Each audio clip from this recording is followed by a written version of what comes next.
প্রিয় বাগানী ভাই ও বোনেরা, আসসালামু আলাইকুম। আমি মাহমুদ ইমরান তালুকদার আপনাদের সবাইকে আমন্ত্রণ জানাচ্ছি আমার গার্ডেনিং বিষয়ক ইউটিউব চ্যানেল গার্ডেনার টিপতে। আশা করি মহান আল্লাহ তাআলার রহমতে আপনারা সবাই ভালো আছেন, সুস্থ আছেন এবং এখন এই মুহূর্তে সবাই যার যার বাসায় অবস্থান করছেন। আমরা সবাই জানি যে বর্তমানে করোনা ভাইরাসের কারণে পুরো ওয়ার্ল্ডেই কিন্তু একটা থমথমে অবস্থা বিরাজ করছে এবং এই করোনা ভাইরাসের সংক্রমণ থেকে বেঁচে থাকার জন্য আমাদের সামনে দুইটা পথ খোলা রয়েছে। একটা হচ্ছে প্রতি 15 থেকে 20 মিনিট পর পর 20 সেকেন্ডের জন্য আপনার হাতকে ভালোভাবে সাবান দিয়ে ধুতে হবে এবং আর একটা হচ্ছে যে এই চেইনটাকে ব্রেক করা, এবং সেটার জন্য আমাদেরকে যেই কাজটা করতে হবে, আমাদেরকে অবশ্যই যার যার বাসায় অবস্থান নিতে হবে এবং আমরা যদি বাইরে না যাই তাহলেই কিন্তু আমরা আল্লাহর রহমতে এই সংক্রমণের হাত থেকে বেঁচে যাব এবং এভাবে কিন্তু আমরা টোটাল দেশ অর্থাৎ টোটাল ওয়ার্ল্ডের ভেতরেই কিন্তু আমরা এই প্রকোপটাকে কমিয়ে আনতে পারবো। করোনা ভাইরাসের কারণে সবারই অফিস ছুটি, আমারও এখন ছুটি চলছে এবং কিছু ফ্রি টাইম পেয়েছি, সেই জন্যই আপনাদের সামনে একটা ভিডিও নিয়ে আসলাম। অনেক দিন কোনো ভিডিও করি না, লাস্ট যে ভিডিওটা দেখলাম আমি, যে এটা প্রায় 9 মাস আগে করা। তো অনেকেই আমাকে অনুরোধ করেছিলেন বিভিন্ন সময়ে যে আরও কিছু ভিডিও আনার জন্য এবং স্পেশালি ইনডোর প্ল্যান্টের ব্যাপারে অনেকেই আমাকে বলেছিলেন। তা আজকে আমি আপনাদের জন্য খুব বেসিক একটা ইনডোর প্ল্যান্ট সম্পর্কে আইডিয়া দেওয়ার জন্য একটা ভিডিও নিয়ে এসেছি এবং এই গাছটা হচ্ছে পেপারোমিয়া। পেপারোমিয়া যারা নতুন বাগান শুরু করছেন এবং যারা ইনডোরে গাছ রাখতে চান তাদের জন্য আমার মতে একটা বেস্ট অপশন। ইভেন এটা আমরা যে মানি প্ল্যান্ট অর্থাৎ ক্রিপার জাতীয় যে মানি প্ল্যান্টটা বা পথোজ আমরা ব্যবহার করে থাকি, তা আমাদের দেশি মানি প্ল্যান্টটা ছাড়া অন্য মানি প্ল্যান্টগুলোও কিন্তু টেক কেয়ার করা কিছুটা টাফ, অন্তত আমার হিসাবে কিছুটা টাফ। কিন্তু পেপারোমিয়া আসলে একটা পুরা ফরগিভিং একটা প্ল্যান্ট। একে আপনি স্নেক প্ল্যান্টের মতো যেভাবেই রাখুন না কেন, এটা আল্লাহর রহমতে কিন্তু বেঁচে থাকবে এবং খুব সামান্য যদি আমরা এর যত্ন নিই তাহলে কিন্তু আপনি খুব চমৎকার একটা সুস্থ সবল গাছ উপহার পাবেন। পেপারোমিয়া সম্পর্কে বলতে গেলে আমি যদি একটু আইডিয়া দিই আপনাদেরকে, সেটা হচ্ছে পেপারোমিয়ার কিন্তু যে ফ্যামিলিটা, এটা আসলে অনেক বড়। এটার মধ্যে প্রায় 1000 খানেকের মতো গাছ রয়েছে এবং এর মধ্যে বিভিন্ন ধরনের রয়েছে। আমরা পেপারোমিয়া দেখতে পাই আমার পাশে, আপনারা দেখবেন যে এই পেপারোমিয়াটা এইটা কিন্তু খুব কমন, এটা সবসময়ই আমরা দেখি। এটা ছাড়াও আর একটা পেপারোমিয়া রয়েছে, আবার এখানেও একটা ছোট্ট একটা পেপারোমিয়া রয়েছে। তা আমি বেসিক্যালি আজকে এই 3টা পেপারোমিয়া সম্পর্কেই আপনাদেরকে কিছু আইডিয়া দেব এবং 3টাই কিন্তু বাংলাদেশে এখন মোটামুটি অ্যাভেলেবল এবং এটাকে কিন্তু আপনি ইনডোরে খুব সহজেই রেখে বড় করতে পারেন। প্রথমে পেপারোমিয়ার যে সবচেয়ে কমন যে জাতটা, যেটা আমরা দেখে থাকি আর কি, অনেকটা ফাইকাসের মতো, পাতাটা অনেকটা বট গাছের পাতার মতো, এই পেপারোমিয়াটা আমাদের দেশের আবহাওয়ায় খুব ভালোভাবে গ্রো করে। এই পেপারোমিয়ার যে নামটা, এটা যদি আমি সায়েন্টিফিক নামটা আপনাদেরকে বলি, সেটা হচ্ছে আপনার পেপারোমিয়া অবটুসিফোলিয়া। তো পেপারোমিয়া অবটুসিফোলিয়ার এটা হচ্ছে গ্রিন ভ্যারাইটিসটা, আর এইটা হচ্ছে ভেরিগেটেড ভ্যারাইটিস। তো এটাকে আপনার অবটুসিফোলিয়া মার্বেলও বলা হয় অনেক সময়, কারণ এখানে আসলে মার্বেলের মতো বিভিন্ন আমরা এরকম কালারের কম্বিনেশন দেখতে পাই। আসলে এটা ভেরিগেশনের কারণে হয়ে থাকে। এই দুইটা জাতের যত্ন আত্মি একেবারেই কমন এবং একই রকম। প্রথমেই যদি আমি গাছের সয়েলের ব্যাপারে বলতে চাই, তাহলে আমাদেরকে প্রথমে খেয়াল করতে হবে যে পেপারোমিয়ার আসলে ন্যাচারাল হ্যাবিটাটটা কীরকম। পেপারোমিয়া হয়ে থাকে হলো মেইনলি আপনার ক্যারিবিয়ান যে দ্বীপপুঞ্জগুলো আছে, তারপরে মেক্সিকোতে, তারপরে আপনার সাউথ আমেরিকার বিভিন্ন রেইন ফরেস্টে, এসব জায়গায় এই পেপারোমিয়াটার নেটিভ প্লেস। এবং এই পেপারোমিয়া আপনার দেখা যায় যে যখন আপনার নেচারে গ্রো করে তখন সেটা বড় কোনো গাছের শেডের নিচে হয়। অর্থাৎ আমাদের বড় বড় যে গাছগুলো থাকে এই রেইন ফরেস্টগুলোতে, সেগুলোর একেবারে নিচের দিকে, অর্থাৎ মাটির কাছাকাছি, মাটির সাথে বা গাছটা যে আছে সেই গাছটার গুড়ির সাথে এই পেপারোমিয়াগুলো গ্রো করে।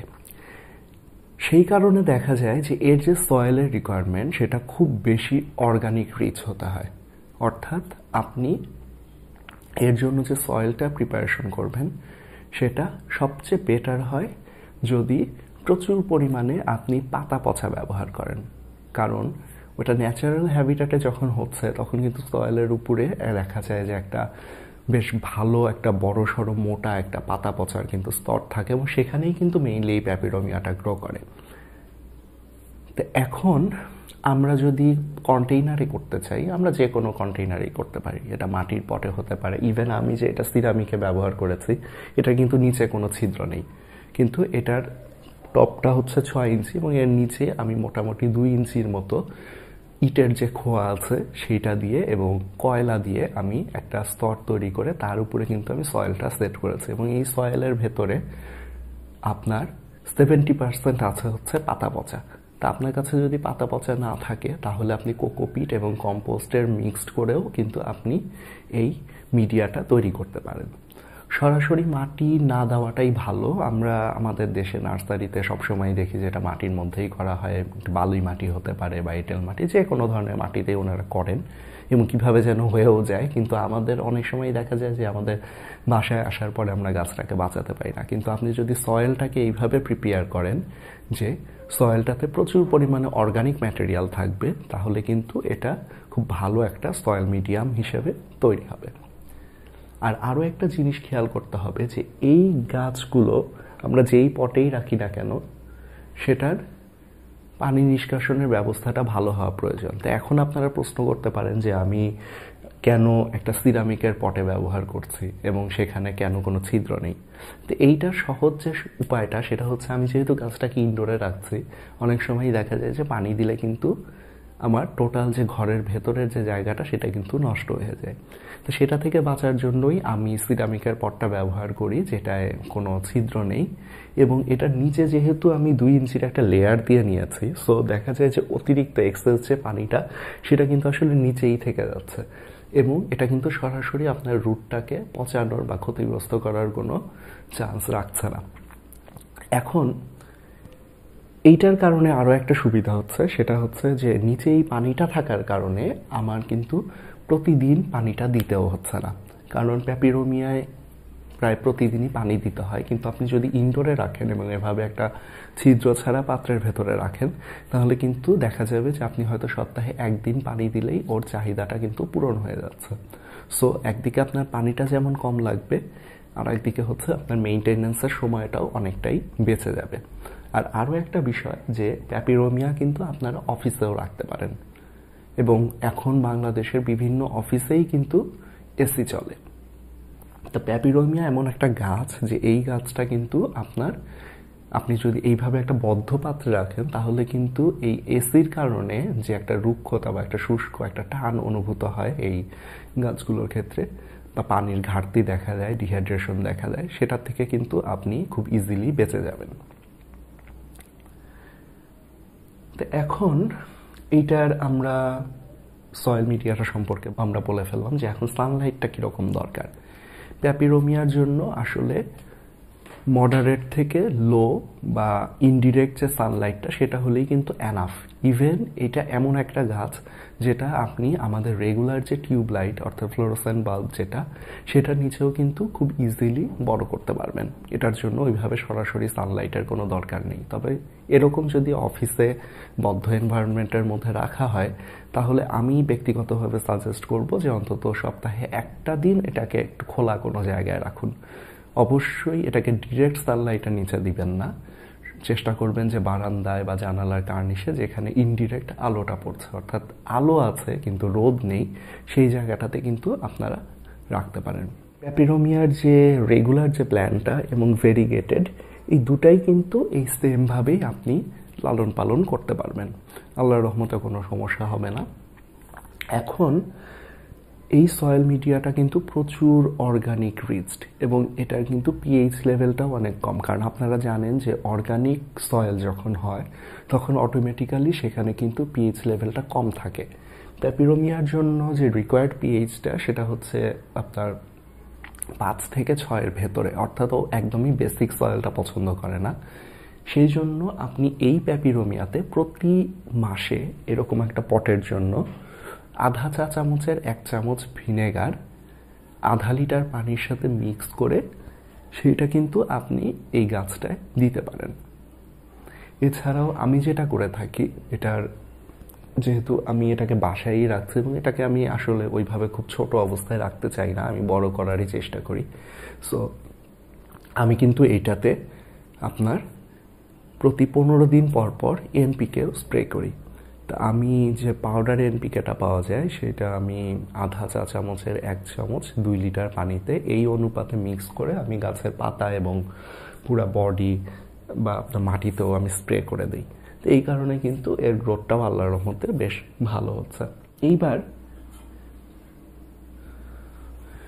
ভেরিগেটেডটার ব্যাপারে আমি জাস্ট একটা সাবধানতা আপনাদেরকে জানাতে চাচ্ছি যে এই ভেরিগেশন যখন কোনো গাছে থাকে তখন সেটার কিন্তু খুব বেশি পরিমাণে সানলাইটের প্রতি সেন্সিটিভ হয়, অর্থাৎ এটা কিন্তু খুব ইজিলি আপনার সানবার্ন হতে পারে।